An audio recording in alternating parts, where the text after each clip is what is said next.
You've got you've got a good sense of in terms of history of sculling. I was talking with Robbie Manson, and he talked about looking at videos, and Zac Purchase was someone he picked out in terms of sculling technique. I mean, who are the great scullers for you in terms of picking a boat and moving it through in the way that you've talked of?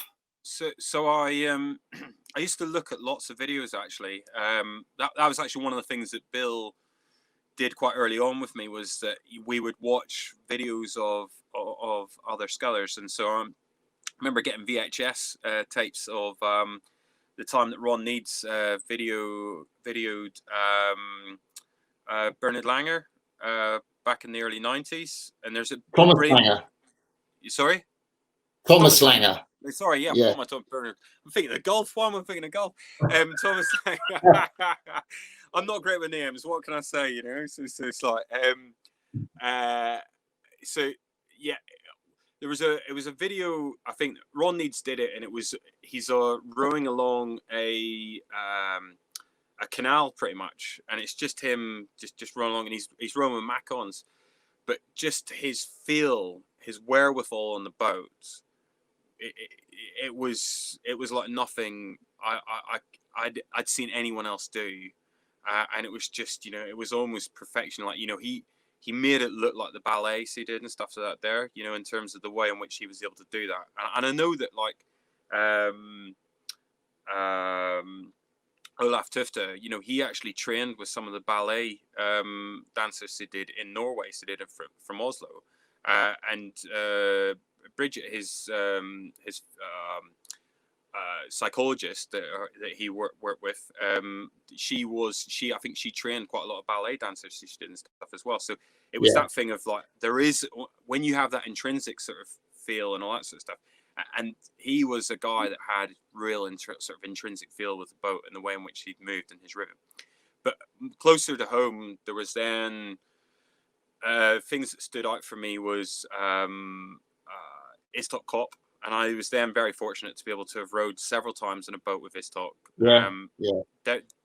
There will never be a greater stroke man than Istok, in my mind. Not just from having watched what he did in the doubles, but then also the way in which he, just the way in which he would drive a boat on.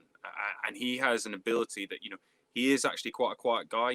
If he says something, it's usually a criticism of how badly everyone's doing behind him, but that's enough to spur you up. But he will drag you no matter what you want. He will drag you kicking and screaming to get into his rhythm and to get that boat going. And there's been nobody else that I've sort of sat behind that's been like that. And so I would watch his back end. I think was incredible. So it wasn't stuff in terms of his hand speed in and out, the way in which he did and he moved was just almost perfect, and again just like has that feel. I used to watch quite a lot actually Marcel Hacker from 2002 World Championships when he got the record in Seville. What was incredible about Marcel was that his core was so strong, and if you watch that video, if you watch that race, it was a really rough day. It was very, very windy, so it wasn't stuff. It was blasting down. Now, there are a few points where the boat sort of tips a little bit, just sort of goes off a bit. But he's just there, like solid as a rock in his whole body, his whole core. And he just, he's sort of like, he dominated the boats he did. And it was that thing, if he put his will onto the boat rather than, the sort of, I'll just do whatever the boat tells me to do and just sort of go with it wherever it's going. He sort of, and so, little bits like that. I think 2006, Dorney World Championships, lightweight women's quad, China quad, their catches, they were so accurate, so perfect, and just so quick. It's an amazing bit of rowing if you ever watch it. And the Chinese, I think one of the girls was like 17 or something ridiculous. I mean, she looked like they looked like they were just string with little bits of knot for arms, so for the muscles on the arm and stuff like there. But they won the World Championships. They were very, very quick. And so lightweight women's quad, 2006, really, really fast, really, really accurate catches.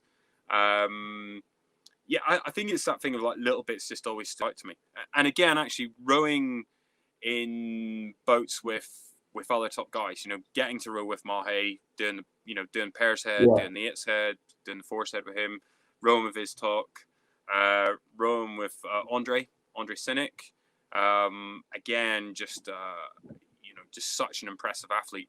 His power and the amount that he was able to maintain into the boat, all the way through to the finish. You know, like, I think everyone has this sort of big power curve that that goes up and comes down, and it's a law of physics that everything that goes up must come down. But when you were in the boat with him, it was like when it was like getting to the finish, it was like that's when the boat was really surging, and you were there going like, I like the boat's moving quicker now. I don't, and you could really feel the boat speed come from him, so you could as well. So yeah, again, an incredible thing to be able to row with my heroes and to row with the people that I looked up to, and to sort of the people that I watched from that point of view. In terms of mentality, Olaf is peerless, and stuff, and that sort of thing, and just his appetite for life, his ability to, to get it right when it mattered, and to put out the big performances when it mattered, is second to none. And you see that when he, his comeback in Rio in the double, just what an incredible guy, what an incredible athlete as well. And then obviously, I think the two greatest people that have probably ever rowed are probably Mahe and Andre. Of course I'll say that because I had to lose to them, so did, and all that sort of stuff. But I think there is something very special about Mahe and his ability. He's not just a big, strong athlete and this, that, and the other. He's got an incredible mentality, and he has a self-belief. And I appreciate a lot of things are stacked against him going into, these Olympics. And I think, a lot of people say, it's maybe a step too far. But if he puts his mind to it, I don't think there's anything that he can't achieve or anything that he can't do. Wow. When he puts his mind to it. And, I've been close to that. I've seen it. And it's just, he is a formidable force, and stuff. And, even without the third gold as such, compared to, his predecessors as such, I still think, in this period of time where, rowing is actually professional, it's no longer sort of the amateur era, to do what he's done and is doing, it is quite incredible. This is. What have you made of the new crop? Like Ollie Zeidler, world champion last year in the singles sculls, Chetel Borsch, world champion the previous year, Sverre Nielsen coming through. I mean, men's singles, it's always been very competitive, but last year's World Championship final was such a close race. Yeah, it was, and Ollie is again a man mightn't see and stuff. When you sort of see him, and I think he's not deceptive in his size like I would say that Lassie was. He does look like an absolute giant. So he does and stuff, and he's clearly got all of those attributes. I would say though that it'll be now what does he, where does he take that forward? Does he go on to be Olympic champion? Does he get on and produce these the big performance when it really, really matters, when it comes down to that? And don't be wrong, World Championship is definitely a performance that matters. And what are World Championships to do it, on the Olympic qualifying regatta as such. But he needs some more results before it's that thing if he becomes like that true champion as such. As well. But yeah, he's definitely got the talents he does and stuff, and more talented than I was, and all that sort of stuff. So it's a case of I watch with interest to sort of see where that goes to, and what becomes of that as it does as well. But for me, Chetel is Chetel Borsch, because he's won the double in Korea, and he's then he's not had everything go his own way. You know, they didn't qualify. That boat wasn't then qualified for the Olympics. They had to come back to qualify it, then get the medal. You know, in Rio, he's then sort of jumped into single, and again in the shadow of someone like Olaf as well, sort of thing, within his own country. I think, you know, that he's been given more opportunity to show character and to show character of strength, and to then do those performances.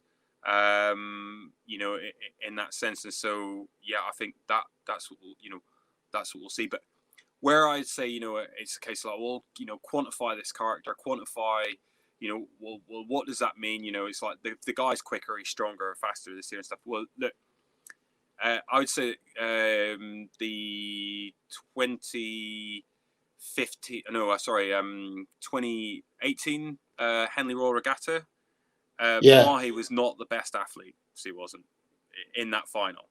And I was in the boat, so I actually was there when he boated, and I was in the speedboat behind, watching that race. Wow. And you know, I'm sitting there with the Norwegian coach. Lars Johan Flody. Yeah, Lars Johan Flody.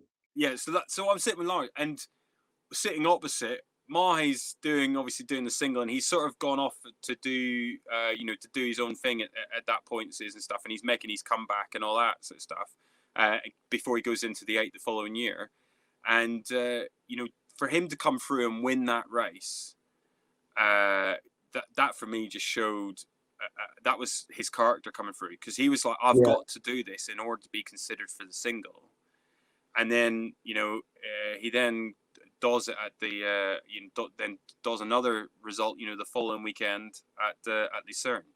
And for me, that was one of, you know, it got him back into the picture within the sort of the New Zealand selection. But you know, I wouldn't say that he was the fitter athlete on the day. I wouldn't have said that he was, you know, in terms of had the best attributes that was needed to win that race. But he had the mindset to come through to win that race, and he was like, I'm going to win this at all costs. And to come from as far back as he did to then come through and do it, you know, was quite incredible. I mean, don't get me wrong, I was in the boat the following year when he lost to the young chap from Nottingham, university, in the first round of the Diamonds as well, when he was doubling up in the 8, he was as well. But, you know, again, the whole setup just wasn't right for him, for Mahi, you know, at that point, to be able to then, you know, to go on and do it at that point. But again, I think that's where the test of character will come through, and that's, you know, those moments still have to come for an athlete like Ollie, in my mind. You've had a lot of, you know, stuff and character to go through. We talked about what happened in 2012. There's one thing I kind of wanted to ask you, which was, you know, one of those infamous things of you in 2014, where I think you were in the C final of Lucerne. And I know people can be in the C final and then, you know, that they can do well in the World Championships. But was it right that Jurgen dropped you at the airport? And what was going on then for you? Yeah, I mean, it was, yeah, you know, Bill, you know, was like, after 2012, he just said, look, I can't continue on, so I can't do this any longer. You know, he just said, I'm too old to have to deal with to deal with this, because you know, where, you know, I talk about him and being able to enable. So I'm just trying to plug in the charge because my phone's getting low on battery. So all this chatting I'm doing is, you know, I need to sort of calm it down. And I'm not trying to avoid the subject either, so I've got it plugged in now. He was just like, look, I can't. I don't want to continue on within that setup. I don't want to be part of that. He said, you know, I actually shield you from a lot of what's going on from within the sort of the setup. And so, you know, we separated from, you know, I separated from the team post 2012, and I went off and did my own training just with Bill and me. We went and did our own camps in Varese, and then I came back in after national trials, and that was the first trials I'd lost, you know, in a 9-year period. And so came in second there, but still was in the single. And I think there was a expectation that I was going to go straight into the quad, you know, that year in 2013. And then I didn't. And then so it was a case of, okay, right, well, you do the single, I came fourth. but I was under a new coach, and it was one of those things of I think there was a lot of change going on, and I wasn't maybe quite prepared for the level of change that was going on. And I was then trying to sort of impress a new master, if that makes sense. And so I was trying to sort of, I wanted to come more into the sort of into the inner circle as such sort of thing. I wanted to be a favorite athlete. I wanted to sort of have that relationship that some of the guys did have with Jurgen, you know, and all of that. I wanted to be in that. And so, you know, I was sort of saying, look, I'm prepared to continue on for another 4 years. If you're prepared to continue on with me for another 4 years, you know, when I did it, Bill isn't prepared to do that. So look, you know, I've got some suggestions as to who I think would make a good coach and who I would respond well to. But it was a case of it was dictated who that was in John West. And, you know, I worked very hard with John, and I think John worked very hard with me. I don't think it was the most natural sort of relationships. It wasn't. You know, I think there was, again, I would say John was more on the extrinsic, I was more on the intrinsic, and possibly it didn't always marry up. Don't get me wrong, there were times where it did go well, and like I said, I think the fittest I felt was actually leading into 2016. And so whatever had happened, whatever we'd done, and whatever work we'd both done was starting to work at that point, and it was starting to come together. The training camp going in, I think John would admit, you know, he hadn't had a single as quick as that. I hadn't, you know, I think I was doing some things in the single that I had never done before, you know, in terms of that lead in. Obviously, standard always continues to go up. So, you know, it was a case of it's all relative in that respect. But I still felt confident I could go and be in an A final at those games. And as it was, being ill, I only missed out on the A final by 0.3 of a second to the Belarusians that did in the Stanislav in the just in the semi-final.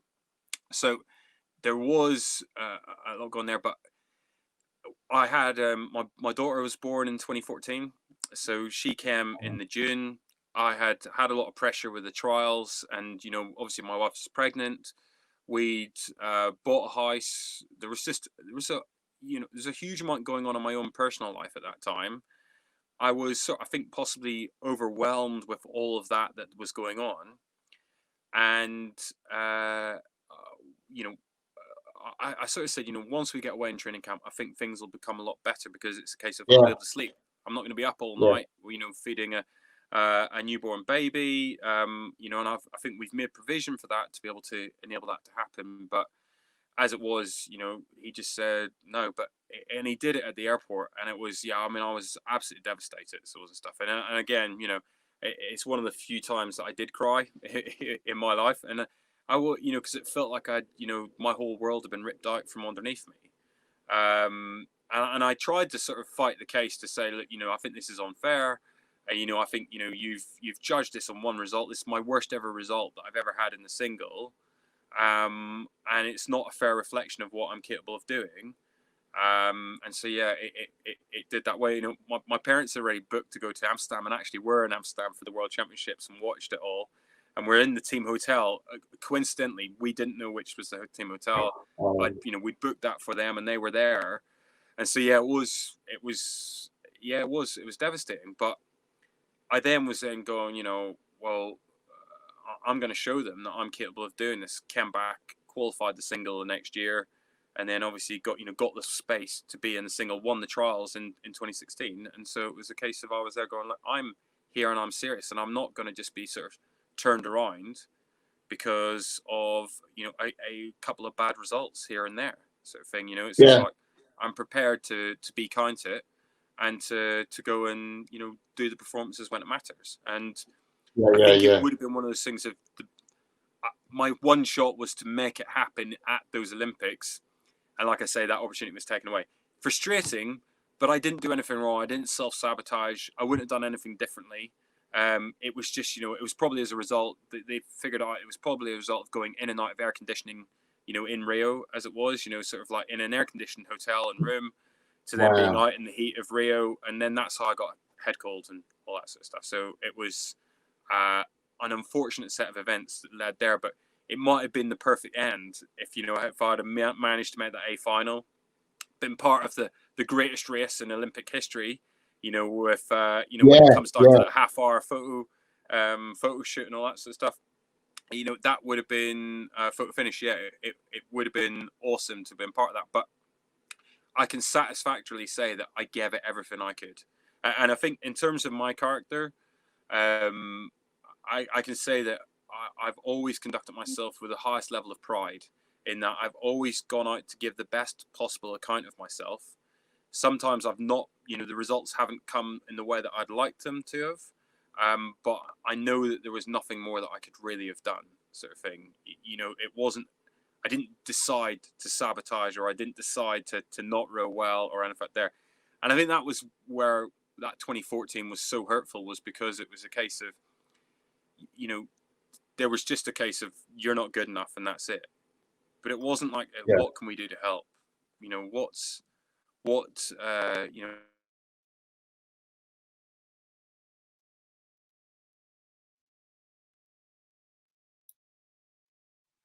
Yeah, we think we've just lost Alan there for a little second. Technical problems. I think he's on his phone.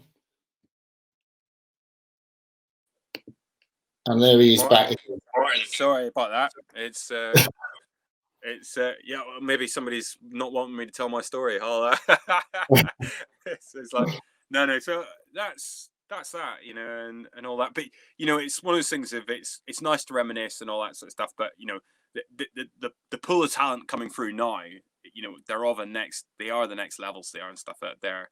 And you know, I think it would be, again, I'd have to stretch myself possibly further than I possibly could at this point. You know, I wasn't the biggest single sculler. You know, I was, you know, I'm 6'3". I mean, I'm not a small guy by any measure of the fact, but you know, any picture you see of me on a podium, I was usually on my tiptoes to stand next to the guys that I was, you know, alongside. And I think possibly gone are the days of, you know, sort of the Istop Cops of the world, you know, sort of making podiums in the singles, you know, at 90 odd kilos or whatever as well. I think it is going to be sort of bigger, stronger, you know, sort of athletes, not necessarily always heavier, but it just means in, like, you know, just they've got the muscle to back up their weight as such. I think, you know, we're near the end of our chat, because I know you've got to do your 9 to 5, and it's just past 9 o'clock now, Alan. That's it. My Dolly Parton, you know, it's just that's what I'm on. This is all tea, by the way, so and stuff. It's not, you know, there's not a whiskey or anything out there in these and all that. And I'm supporting local. My Cafe Larage, best Indian in Henley, if you ever buy. And during the regatta, if you want a good, you know, a good sort of hearty crew meal, get yourself down there and speak to Raj behind Cafe Larage, and he'll sort you out. Tell him Alan sent you, sort of thing as well. So just to conclude, how hopeful are you for, you know, the Tokyo Olympics will go ahead, and how hopeful are you of the British team's performance there? So I'm 99% certain it's going to go ahead. So it is. Even if restrictions, we go into a second lockdown, so on and so forth, I think what possibly will happen in that sort of situation, and I think the worst case scenario will be, is that they close off all the venues, so there'll be no spectators. It'll be athletes will be made to bubble in Tokyo in the lead up to it, and any athlete that, you know, basically shows any signs of COVID, sent home. I think from a commercial point of view, it will go ahead, because there's too many sort of you know, sponsors and you know, sort of media companies that have invested a huge amount of money into doing it, as well as Tokyo themselves and Japan. I think it will be a necessity for it to go along, but it creates a possibility of huge opportunity. You know, in fact, that we could be sitting at home watching it in virtual reality, as if we're standing in the stadium. You know, I'm watching it and watching the big screen, but with a virtual reality helmet. You know, you could be in the boats, you could be as well. You know, and I think the way in which, you know, using the drones, for example, like they do now at which they have done at the World Championships, but also the way in which, you know, Henley's you know, broadcast now. You know, there's something you can do that's really, really special with that, because rowing is quite a hard spectator sport. Sometimes if you don't really know what's going on, but also because you're so far away from a lot of the action quite often, and you can miss out on some of the crucial points in the race. You're watching the last 100 meters, and it's potentially all decided by that point anyway, citizen stuff. And so the fact that you can watch it at home in the comfort of your own space, and you can actually be in the action a bit more, I think can make it just as exciting for an audience to do it. And I think people will want to watch it. I think people will be crying out for not just sport, but something uplifting as well, to drag us out of this current period that we're in. So I am very hopeful, for all the very negative reasons, that it will still go ahead. And what about the British team's performance, Alan? Because it haven't been great up till now. So I'll say what I think. Both the men's 4 and 8 are capable of winning medals. I think it will take something special and extraordinary to get them onto the top level of that, so it will, and to get them into gold. But that's unfair of me to sort of to say that those athletes aren't capable of it. So I would, I don't think that is the case. I think there is the capability there, there is the talent there in order to get the gold. It's whether or not, and this comes back to the start of our conversation of we're talking about it. It's like, is there going to be the leadership in place to be able to enable those athletes to now go on and fulfill their potential and to win those medals? I'm disappointed that we're not at the European Championships. Voting. Yeah, I don't understand why you would miss out on that, especially at this time of year. Why you wouldn't be trying to test the water and be trying to sort of see what the opposition are doing, and the Germans and the Dutch and, whoever else are going to be there, and to sort of, go figure out, well, what is it that we need to do? What needs to happen? And where do we need to get to? Or are we actually in a good place? And right, we have the confidence to continue to, to stick with what we're doing. Yeah. My big prediction, though, and I do predict gold, is the women's 4. I think the legacy will be that we will have won 6 Olympic gold medals, consecutive gold medals in 4s, but it just will happen to be 5 men's 4s and 1 women's 4.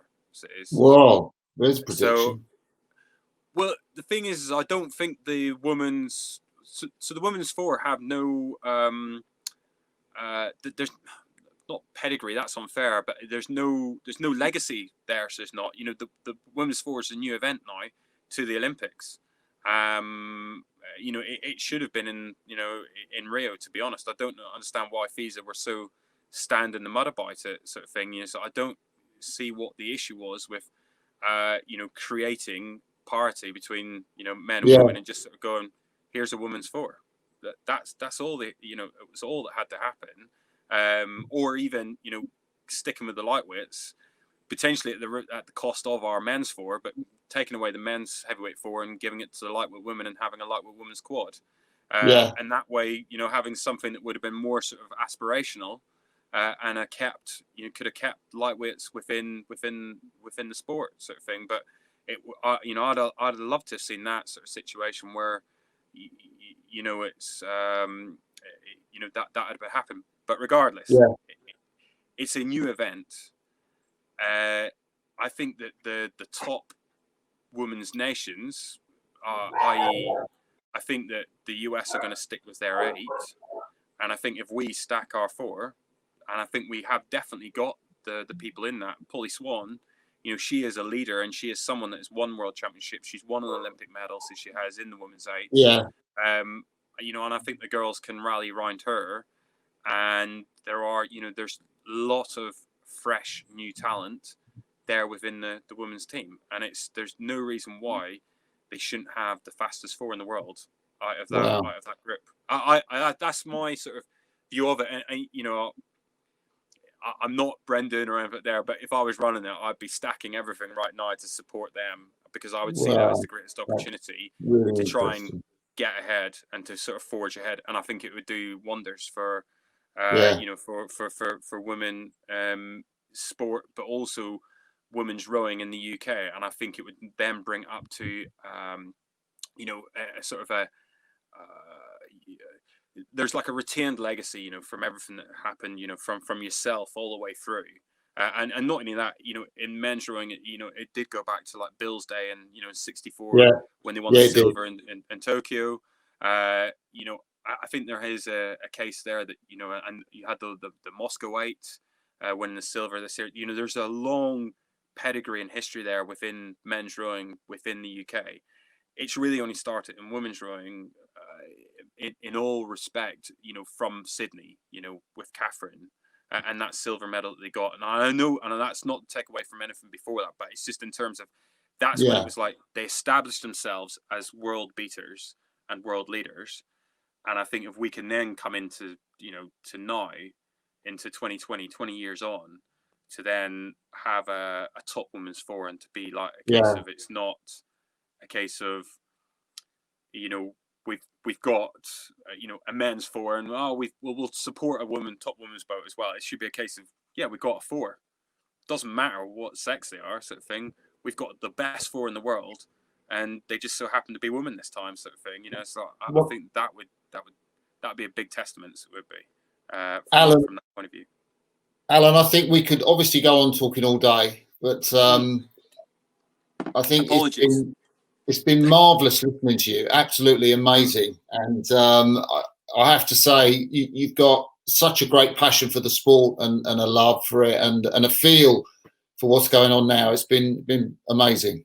Well, you know, it is one of those things that they are just my opinion, and I do, you know, once you move on, you know, you become a dinosaur sort of thing, and all that sort of stuff. It's always nice to be made to feel relevant, even if only for an hour in the morning, sort of thing, that there. And that's all it is, you know. And I wouldn't take anything as, you know, hopefully nobody takes anything that I said out of context or anything there. It's, you know, it's just sort of my view, my feeling, and all that sort of stuff. But I do think there is, you know, I'm excited to see it. You know, I love the sport. I love rowing. I'm not fully in touch in the way that I'd like to be, or anything there, but I'm forging, you know, a new life as such, you know, as working in financial services and all that sort of stuff. And, you know, I've got to cater and provide for my family and all that sort of stuff. So that's that. I hope at some point I will then come back into the fold as such, sort of thing, and take, you know, more of an interest in all of that sort of stuff. But, you know, I still sort of keep a hand in. I do listen to, you know, some of the athletes whenever they speak to me, and I'm always interested to see what's going on at Tideway Sculler School. You know, it's like best rowing club in the country. You know, and no, but it is that thing of, you know, it's just the most amazing sport, and to have been part of it, and to have had the history that I've had, to have stood shoulder to shoulder with some of the greatest athletes, you know, ever.